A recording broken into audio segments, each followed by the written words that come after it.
Strawberry filled peripherals, delicious for my husband's tennis buddies. This is what we will be preparing today.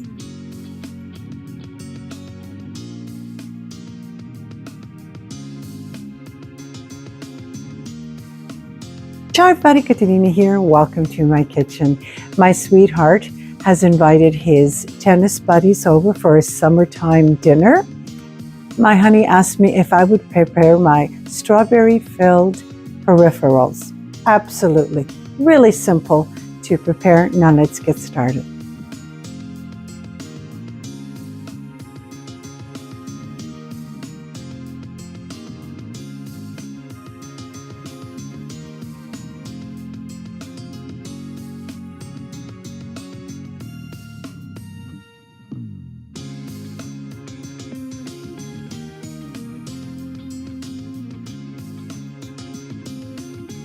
I would like to add that this is a wonderful make-ahead dessert. I'm going to begin with the semolina pudding for the filling of the peripherals. Heat up 2.5 cups of full-fat milk.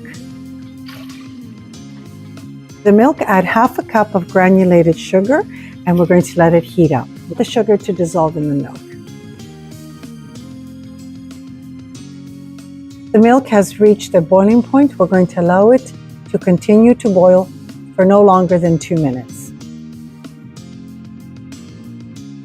Now we're ready for the semolina, 1/2 cup, and add it slowly and continuously stir. You don't want it to start clumping.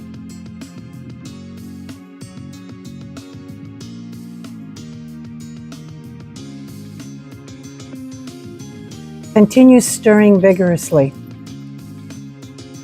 You don't want it to stick. This is why. Cook the mixture for 5 minutes and don't stop mixing. Take it off the heat now, and we're going to add a teaspoon of vanilla bean extract, 3/4 cup of cold butter. This will bring down the temperature from the pastry cream. Place your semolina pastry cream in a glass container. Cover with plastic wrap and refrigerate until we're ready to prepare the peripherals. We're going to begin with the second part of the filling. We're going to add this to the semolina custard. You'll need your food processor or a blender. 1 cup of fresh strawberries, cleaned and hulled. 2/3 tablespoons of lemon juice. 2/3 tablespoons of cornstarch. 1 tablespoon of sugar. Now we're going to blitz this up.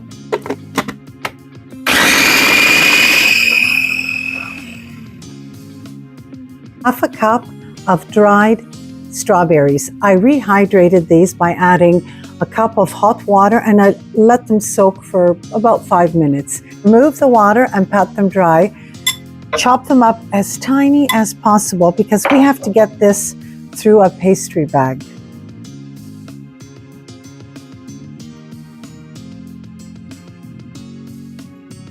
There we are. They're all nicely cut. I'm going to set them aside for now. Transfer the strawberry mixture and let it come to a boil. We want it to thicken up. Continue mixing until you see it nice and thick. It's starting to burp. That's what you want. Once it starts burping, we're going to continue stirring and cooking for 2 additional minutes.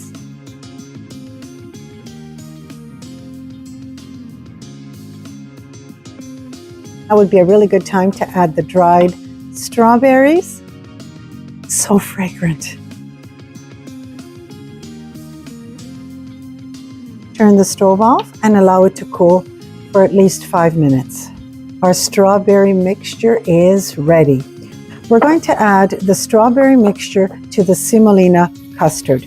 Remove the plastic wrap. You see when it cools, it doesn't even stick. Add. And once we add it, we're going to give it a really good mix. Can you taste it? Ooh, yes, it's worth the trouble. Filling for the peripherals is ready. I'm just going to taste it. delicious. Refrigerate until you're ready for it. The third step to this wonderful recipe is the crackling. 1/4 cup of unsalted butter, 2/3 cup of granulated sugar, and 1 envelope of vanilla sugar. Mix the butter with the sugars. 2/3 cup of all-purpose flour. It's a little bit too dry for my liking. I'm going to add 2 little cubes of butter and see if that'll do it. I added 3½ little cubes because you want the crackling to come together. You see how it's coming together? Now we'll need 2 pieces of wax paper, or parchment paper will do. We're going to put this crackling dough together.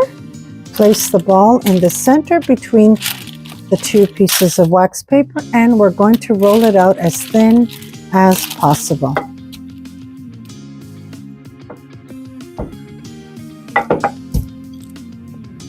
It's perfect, nice and thin. Now we're going to place this in the refrigerator. Now we're going to begin with the choux paste. Preheat your oven to 320 degrees Fahrenheit.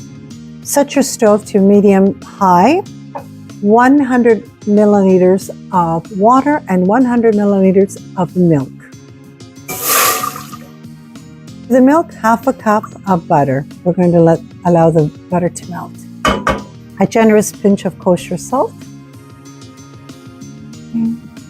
It's nice and hot. We'll leave the heat on, but we're just going to remove the pot from the heat to add 1 cup of bread flour. And we're going to mix until it comes together. Now return to the heat, and we're going to cook the choux because we want to cook the flour. You don't want that taste. And we're just going to circle and circle until we see a film at the bottom of the pot. That will tell us that the flour is cooked.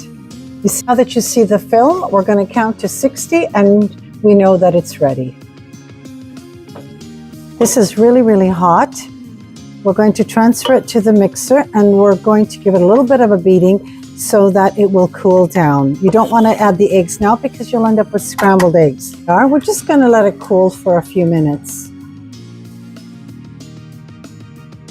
You'll need 1 cup of eggs. To the eggs, add 1 teaspoon of vanilla bean extract. To cool down quite a bit, we're just going to add the eggs slowly. You see that's a little bit dry. Now we can add a little bit more. You want it to get dry.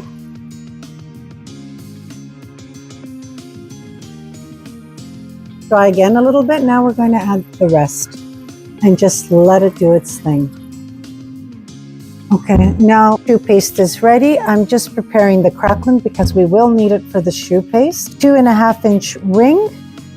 There we are. And I'm going to, they're all ready to go, and back in the refrigerator it's going to go until my choux is ready. Use a disposable pastry bag. It's so much easier. I'm closing the bottom so that it won't leak through in my glass here, and I'm just going to fill my pastry bag. I did 2.5-inch circles with the same mold that I stamped out my cracklings. The ink part is at the bottom, so there's no worries. We're just going to make little, just press it down like this, and I'm using it as a guide. Don't worry about the tips, we're going to fix that after. I love doing this. With cold water, we're just going to form them a little bit. Yeah, there you are. Just to get rid of those little tips.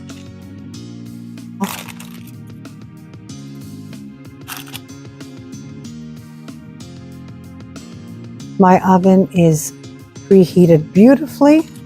The leftover crackling, place it in a container in your refrigerator, and it's fantastic on pound cakes, any type of cakes. Sprinkle it on muffins. It'll do that beautiful finish. And at Easter time, I put it on the panettone. To bake these beauties in my preheated oven for 45 minutes. And don't open the door of the oven at all. They're ready, beautiful. What we're going to do now is just pierce the top because we want them to dry thoroughly on the inside. Turn your oven off.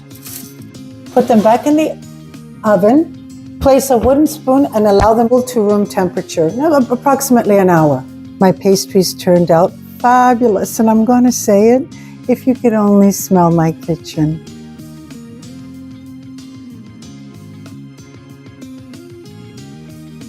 My husband's dinner with his tennis buddy is not for another couple of days, but I will fix one for you and show you how I'm going to serve it. It's a beautiful pastry cream. Oh, it really firmed up fantastically. I made a little hole at the top. Now I'm just going to fill with this beautiful pastry cream.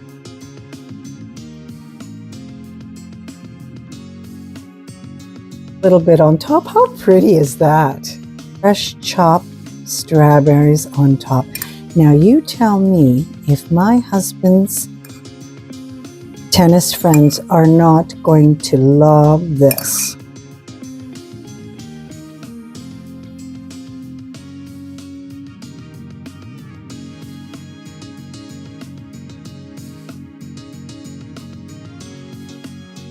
Now tell me, am I the hostess with the mostest? I'm going to taste this for you.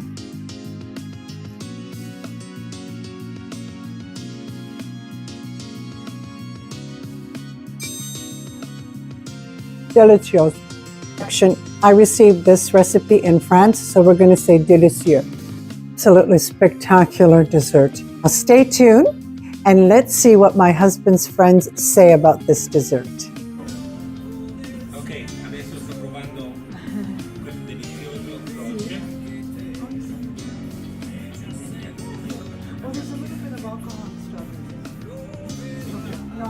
The more the better.